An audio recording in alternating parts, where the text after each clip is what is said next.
What's up, y'all? This is Brave, and I'm back with another review of The Chi. This is Season 7, Episode 3, and the episode is titled More Life. Let's go ahead and get right into it. I feel like at some point, when it comes to reviewing The Chi, I'm going to start breaking it up into storylines.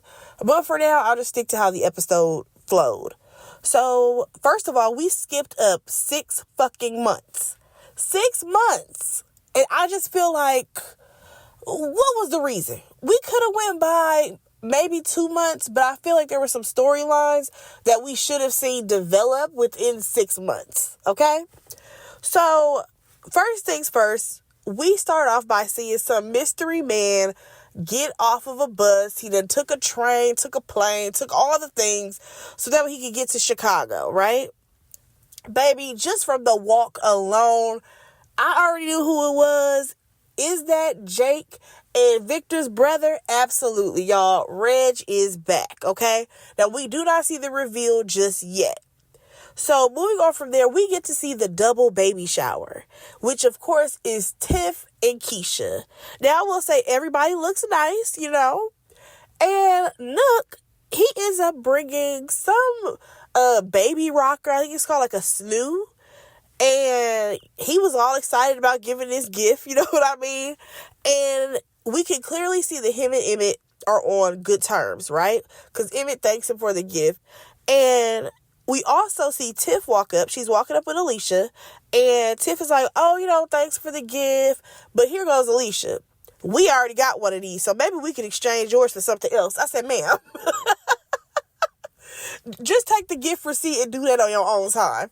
He don't need to know that you're going to take the damn gift back. Come on now, Alicia. So, after that, we do see, Tiff have a conversation with Nook. And, of course, he continues to say, like he said 6 months ago, if you need anything, just let me know. I got you. I'm just like, so we still running with this. Okay, cool. This is where things got a little weird to me. I don't know what the fuck the writers were doing when it came to Keisha and Tiff's conversations, but to me, they were very strange. For example, this is the first conversation that was a little weird to me. Keisha walks up, right? And she's like, oh, it's so good to see Nook stepping up. What are we watching? And then for Tiff's response to be, yeah, he's been really sweet ever since he found out I was pregnant. Why are we acting like this is Nook's baby? Am I crazy? I'm like, that is a weird way to say all of this. Like, the fact that Keisha is saying, like, it's good to see Nook stepping up. Like, what are we talking about? Like, yeah, he's stepping up as Ronnie's dad. For sure. And yes, is he helping Tiff out? Yeah. But I don't know. It's something about the way that they are phrasing these conversations. It was giving as if Tiff and Nook had something going on, and we found out that this was actually his baby. And we all know that the baby belongs to Rob. Like, I don't understand. Because that whole conversation made it sound like he was the father. And we know that he absolutely is not. So, moving on from there, y'all, we see this conversation happen between Tracy and Jada. And, Tracy, we do not care that you are still single. My real question is, who put those little ass braids on the side of Jada's head? Because that shit was outrageous. I said, this is not the style that we thought it was, okay? Do something else. Moving on from there, y'all, we see Keisha and EJ. And then Tiff walks up. So Tiff is trying to have, like, a little conversation with her son. And, baby, we can clearly see that there's a disconnect. And the only thing that he really wanted was to go play a video game. And she's like, oh, okay. Yeah, go ahead and go play the video game. So he gives her, like, a hug. She's like, oh, now you want to hug me? Okay, fine. Again, this is where the conversation got fucking weird for me. I'm like, writers, what are we doing? Because Keisha says, yeah, I don't like that. And Tiff is like, so you don't like the way that I parent? The way I raise my son? And Keisha's like, I mean, you asked us to take him in, and I just don't want him to get confused. Y'all, what is this dialogue? What the fuck are we talking about? I know I'm not crazy on this. When Keisha said, I don't like that, I thought she was referring to the fact that EJ was being very distant from his mother. Like, I thought it was more so about EJ and his feelings. I don't know how we got to the, I don't want him to be confused. What is there to be confused about? Like, I just feel like that should have been worded so much different. This could have been a, you know what, we love having EJ, but we were wondering when you were going to take him back on, because, or at least a couple of days, because we do want him to, you know, spend some more time with you. That could have been said, but the way this was phrased was, it was just very strange, okay? And also, why is this given Tiff has not seen her child? And that ain't making no fucking sense to me, because they absolutely live in the same city. Tiff and Keisha have been hanging out. Like, I guess she got a lot going on, and now she running businesses and all of this. But why is he giving the energy that she don't see her child? And I'm just like, I thought he just spent the night at his daddy house. Like, you mean to tell me that she don't take him on like a Saturday afternoon or nothing? That's a little weird. But whatever. So we just gonna keep it pushing. So this is where things kind of take a left, right? So things start to get a little heated with their conversation. And Keisha's like, you know, I don't want to argue or whatever. And Tiff's like, yeah, because my emotions are all over the place, especially with this pregnancy. And basically she tells Keisha, like, I'm going through hell while you're going through heaven. And she's saying this because at this point, she is doing this pregnancy by herself. She knows that she's going to be a single mom for sure. The love of her life done passed away, like, in the way he was murdered. Like, it's just a lot of things. So clearly she is still on an emotional roller coaster. But Keisha's like, you know, I go through things as well. And you know what, Keisha, your feelings are absolutely valid. They are. Because you're literally running a whole household over there with some of Emmett's kids dropping in and out. Because, you know, they spend a lot of time with their mom, but he get them sometimes. And it's just a lot. Y'all are just going through different types of growing pains at this point. So Emmett comes over. And you can see that the vibes are off or whatever. And Keisha, she ends up getting up because the people didn't have enough cheese dip or something like that. And we do see Tiff get up. She hugs Emmett. And she says, you know what, I needed that. And then she walks off. I definitely feel like people are going to try to read into that and be like, maybe she wants Emmett back. I don't think so. And I don't think Emmett wants her back either. Because at this point, I feel like they have completely moved on. But because they've been in each other's life for so long, getting a hug from Emmett, well, actually, he just kind of stood there. I feel like that was definitely something that just kind of consoled her in the moment. Because clearly, Tiff is still going through it. And I kind of wish that we could have saw some of that. But we fast forwarded 6 months. So, moving on from there, y'all, we see Jake, and there's somebody bamming at his door, okay? And when he swung that door open, it was his brother, Reg. Yes, the man is back. And baby, he is here to cause fucking havoc. You hear me? So, Jake, you know, he's happy to see his brother, but at the same time, he's a little confused because he thought his brother was dead. And Reg is like, you know, they didn't put me in the ground. Did you see me go on the ground? And I'm just like, wait a second. And I get it, Jake was a kid. But I'm just like, so they just really said, oh yeah, he died? And that was that? And then decided to bring him back? Hell, I ain't trying to be fucked up or nothing, but shit, we could have brought Brandon back. If that was the case. We didn't see Brandon in no casket. I'm sorry, I do miss Brandon's character, okay? But moving on from there, according to Reg, he has a lookout, and that's how he knew where Jake stayed. I was a little confused because I'm just like, I'm surprised he did not go to the house first because Victor basically moved into the house that Reg used to have. So I'm just like, oh, this is interesting. This is going to be a very interesting addition to the show, especially with their dynamics. Because it seems like Reg is still the same person that he was years ago. Because at this point, it's been years, okay? I feel like Jake was barely starting ninth grade when Reg died. I could be wrong, but baby, he's now grown. So you've been going for some years. Yikes. This is going to be real interesting. And he ends up mentioning how Douda died, and, if it was him, then he would have took him out a long time ago. And I'm just like, wait, y'all, I cannot remember. Also, maybe it's because this show has taken so many different twists and turns, but I cannot remember if he worked under Douda or if he worked under Q. I just cannot remember who he worked under. But nonetheless, he feels like the streets is his, and now he needs to have a conversation with Nook because he feel like he about to get his spot back. And I'm like, nigga, you've been gone for over 4 years, probably 5.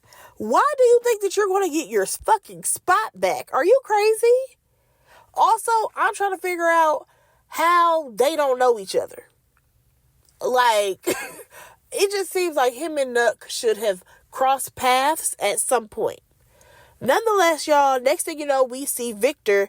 He comes by to Jake's place. Honestly, y'all, I thought they were going to break this scene up a little bit more, but no, they just kind of ran it straight through. So Victor comes over, and he's in for a shock because Reg is still there. And y'all, I have been waiting to see what this dynamic is going to look like. And yeah, it's already starting off with a bang because Reg is coming at Victor about his sexuality, okay? And then Victor ends up punching him in the face. I'm just like, oh, well, brothers, that's what we got. So things are starting to get tense between them, and Jake is the one who's like, you know what? Let's just go ahead and smoke, y'all. Now, here's the thing. They smoke, and we can clearly see Reg is ready to get into some street shit. And Victor is not here for that. Victor is no longer Trig. Like, there's so many layers to this family that I feel like we really need to dive in. Because when we first met this family, we only knew of Reg being a street dude, and he had a little brother named Jake. However, we still don't really know the backstory of Trig and Trig's dynamic with Reg. So this is going to be a really interesting storyline to watch between the brothers. We jump back over to the baby shower. So Tiff actually does a gender reveal. She finds out that it's going to be a baby boy. And Keisha and Emmett, they're not doing a gender reveal. They want to be surprised. But in the back of his mind, Emmett really wants to be a girl dad because y'all know he has all boys. Moving on from there, we see Bakari. He's talking to Alicia at the baby shower, and she's teaching him how to drink whiskey. I said, oh, is that what we doing? Okay, cool. Here's the thing. He ends up questioning her about, why is she always looking out for him? And she's like, I see something in you. I'm telling y'all could have never told me that when we first met Bakari, that he would be the most important younger character at this point. You could have never told me that. I am just so shocked. But nonetheless, she asks him where does he live at, because she's like, the room and board is not covered with the scholarship, so where you stay at? And he just said a friend, even though we all know he stays with Nook. And we're going to go ahead and move on. So Emmett's other baby mamas are at the baby shower, right? And they're talking to Keisha about how, these kids need a village. And at this point, the two baby mamas have moved in together and they're raising their sons together. It's like a whole family. Now, this is where things got a little interesting for me. So they both said, yeah, our sons have ADHD and they were put in remedial classes. And then Keisha is like, oh, you know what? A similar situation happened with EJ. And I'm just like, okay, I'm going to give EJ the benefit of the doubt. When it comes to him, EJ is not learning, number one, because of all the video games that he's been playing. But number two, he's not able to see his mom all the time. His lifestyle has completely changed. Rob is not around anymore. There are some things that are absolutely affecting him, right? But then it also makes me wonder, what's going on with Emmett Bloodline? That all his kids is either falling behind in school, they got ADHD, and there's no problem with that. But I'm just kind of like, you got all these different baby mamas, and then we have all these kids with some, like, issues. What's going on as far as their schooling? But nonetheless, we learned that Keisha is homeschooling the kids, okay? She's homeschooling baby Ronnie. She's homeschooling EJ at this point. And shout out to her. Because y'all do know that she did want to go into teaching at one point. I don't even know what happened with that storyline, but good for Keisha. Now, moving on from there, we jump on over to Brittany and Gemma. They're in the studio, and Gemma says that she wants to set up a meeting with Brittany to meet some type of guy who has, like, a small record label. And Brittany's like, but I'd rather be independent. Gemma said they're going to take the meeting, right? Next thing you know, we jump on over to Jamal and Dom. They're laying in bed, and we learn that they are not having sex with each other, and it's actually per his choice. According to him, he has an addictive personality, and he doesn't want her to become his new addiction. Especially since he's, like, still getting himself together. And I'm just like, are you still working at Smokey's, or do you have, like, another job? Like, what's going on here? I just want to know, like, is this relationship real, or what are we trying to do here? Because I'm sorry, Jamal and Dom is not giving main character energy. Like, honestly, I feel like they could go. I'm not even gonna hold you. While we getting rid of characters, they can go. They really could. But moving on from there, y'all, we learned who Reg's lookout was. And it's Hannibal. Y'all, I'm telling you, every time we see him, I think of Brandon. But moving on from that, he's into selling these shrooms, but he says that it's been like a slow burn. And Reg is trying to tell him, like, I'm thinking about trying to sell something else. I said, sir, what are you trying to sell? Are you trying to sell meth? Are you trying to sell the Fenty? Like, what are you trying to do, sir? So then Jake ends up telling him, like, well, I got a clothing line, and, it keeps me afloat. Here we go with Reg making a comment, and he's like, oh, you make clothes? That sound gay. Y'all, I'm sorry, but the way Reg is acting right now, his character reminds me of, like, somebody who was written in 2009. I'm just like, I'm not understanding what his issue is with gay people. Like, sir, we are in 2025. Get your shit together. So basically, he's trying to tell Jake that, well, you can make more money, hustle it. And Jake is like, nah, like, that's not what I'm trying to do. At this point, Reg hems him up against the refrigerator, and I'm just like, sir, can you scoot back? You should want more for your baby brother. But no, now he's like, you gonna stick under me. And I'm like, okay, so this is gonna be the battle. It's gonna be, who is Jake going to choose? Is it gonna be Reg, or is it gonna be Victor? Now, moving on from that, y'all, we see Pastor Zeke. I guess he got his spot back, and he is just up there preaching, right? Yet he is preaching about committing adultery, right? I said, sir, you're still on this? Like, where's Tatiana at? What's the issue here? Now, we see who's attending church. We have Dom and Jamal, and we also have Tracy. Now, keep in mind, Tracy got her eyes on Charles. And I'm just like, okay, so what is this? But at the same time, I really don't care. But we're going to go ahead and move on. Brittany and Gemma, they have the meeting with the producer. Or maybe he wasn't a producer. Maybe on a record label, whatever. He tells him that the song sounds sleepy, and I do agree with that. And he also tells him that they need to, like, work on Brittany's sound, and maybe they need to go ahead and relocate to New York. I said, all right, we dumping 2 more people off the show. I'm telling y'all, I don't know who is going to be around by the time we get to the end of the season. So we then move on over to Hannibal. He is showing Tiff and Nook where he's growing his shrooms and teaching them how to do it.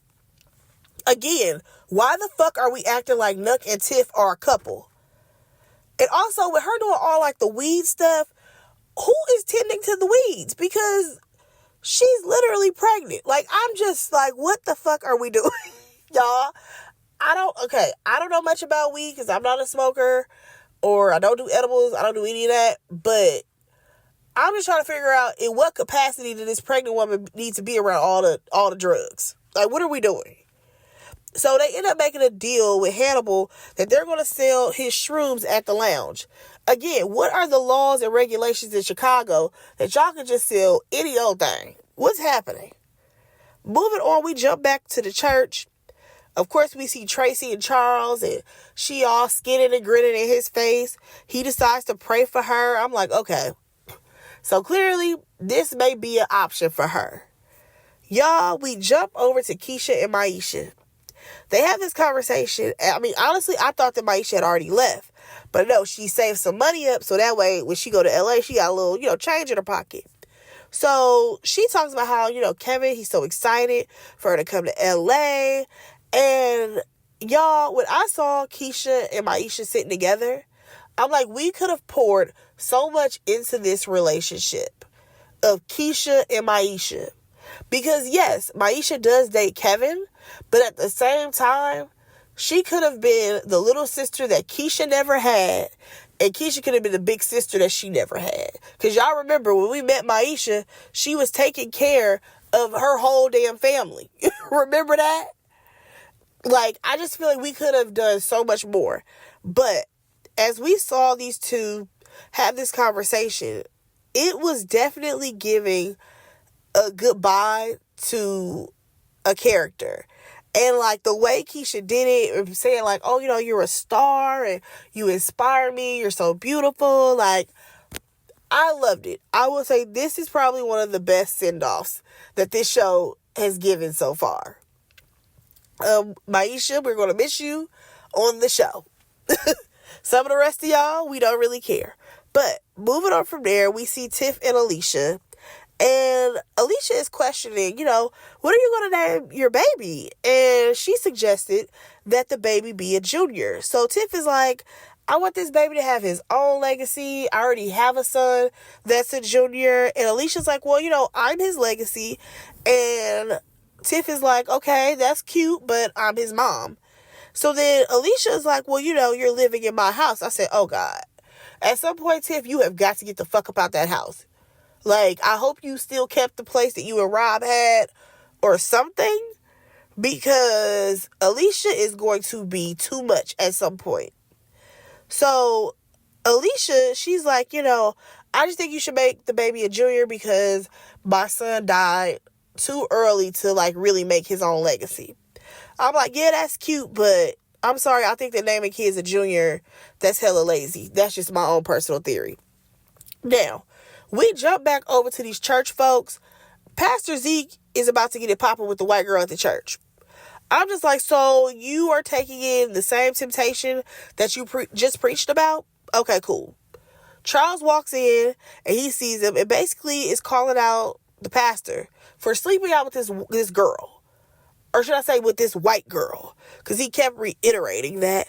And we learned that the pastor is now divorced from Tatiana. And he is preaching celibacy, but at the same time, he is sleeping with said white woman. And Charles' whole thing is, listen, if the congregation find out, then they going to take their money back. Because we all know we only here for the money. So, moving on from there, we see Jake and Reg. They get in the car, and Jake is in the driver's seat. Reg does not want Jake to drive. Because he's like, this ain't your car. And Jake is like, well, Victor gave it to me. And Reg is like, well, Victor shouldn't have gave it to you because it wasn't his to give. I'm just like, nigga, you have been gone for a fucking while. I'm honestly surprised that the car still fucking runs. Like, dude, relax. The boy is, 18, 19? No, you gotta be like 19 years old now. It's fine for him to drive. So then he ends up asking about Nuck. And again, I'm just like, how do they not know each other? Like, that's weird. But Jake is like, Bakari is his right hand, so I can tell you where he is. Jake, what the fuck are you doing? Like, I'm sorry. I get that that's your brother. But, baby, it's giving you a set up your own homeboy for your brother. And that's going to be some whack shit. Now, we jump back over to Jamal and Dom. And basically that man told her after church, because she was giving church a side eye, that they should go ahead and get married because they both have a past. Because he has a criminal past and because she has a sexual past. Now, we don't know who he done hooked up with in the past. But we do know that he was in that abusive ass relationship. Remember that? Yeah. What are we watching? Because then for her to be like, oh yeah, I do. I said, what the fuck are we watching? You know what? Let them go ahead and get married by the next episode and we can say goodbye to those characters too. I'm over it. Moving on, y'all, we see Jake and Gemma, and he's helping her pack to move to New York. You know, she says she's leaving in a week, and she's scared of failing. And she ends up asking him if he was going to wait for her. I said, girl, he ain't even with you now. What the fuck is he waiting on? Jake? You're asking if Jake would wait for you? Baby, you got the wrong man. If you were dating Papa, he absolutely would. Hell, if you were dating Kevin, you see he's still locked in with Maisha.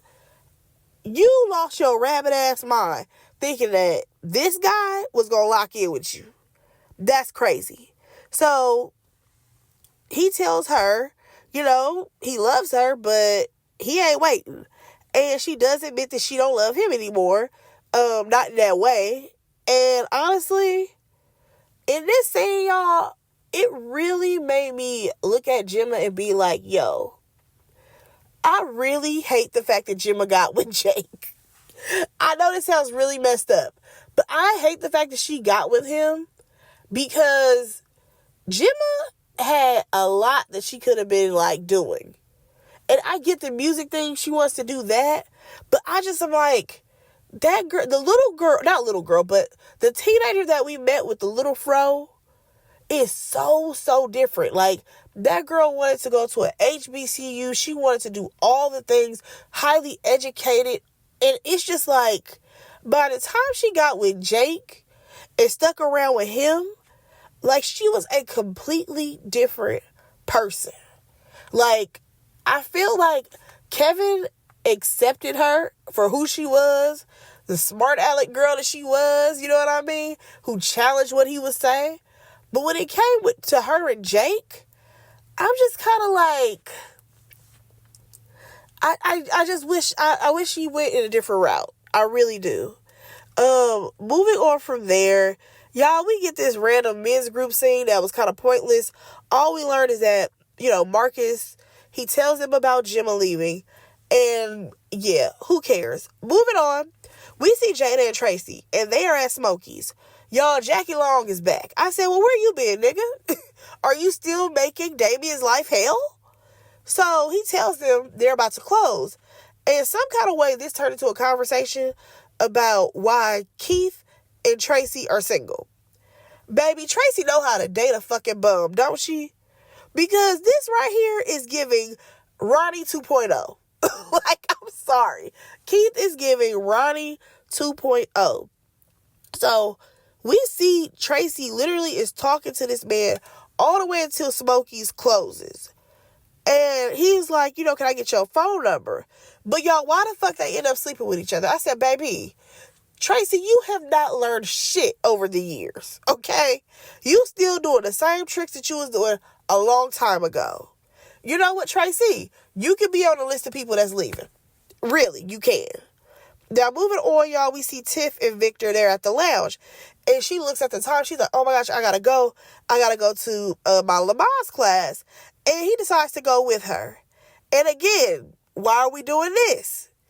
So after the class, you know, Victor tells her that, you know, you can lean on me. I'm trying to understand. I feel like the writers are setting it up to the fact that she is going to either be with Victor or be with Nuck. And I don't want that for her, for either of these men. Like, no thank you. Now, we see Marcus. He ends up talking to Gemma about how does she feel if he moves to New York.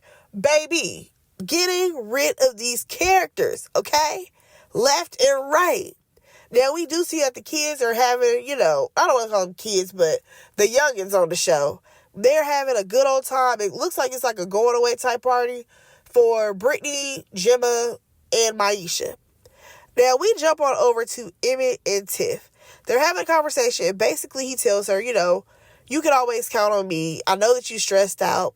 And she tells him that she wants him to make sure that EJ don't forget about her. Girl, are you not seeing your child? Like, I'm trying to understand. You got time to run the lounge. You got time to go check on shrooms. You got time to make deals. You got time for all this shit. But you don't go see EJ? I'm not understanding this. Like, at this point, they're acting like she never plans on taking her child back. Like, what is this? So, next time we see Emmett, he talks to EJ, and he's like, your mom, she's going through a lot right now, and we got to be strong for her. And, he just basically tries to ensure EJ to know that his mom is just going through something, and, just be supportive. So EJ decides that he is going to write his mom a note. I said, oh, okay, cool. Now, hopefully in the next episode, she's going to get this note and be like, I'm bringing my son to come live with me. Now, moving on from there, this is where shit got sticky for me. Jake goes to see Bakari at Nuck's house. And of course he opens up the door because he's like, this is Jake. So, out of nowhere, when he swings the door open, he only sees Jake.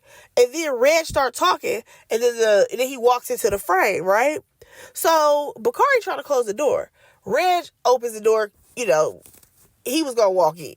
So, he ends up coming in. He's like, where Nuck at? And, of course, Bakari like, he ain't here. And he's like, no, I know he here.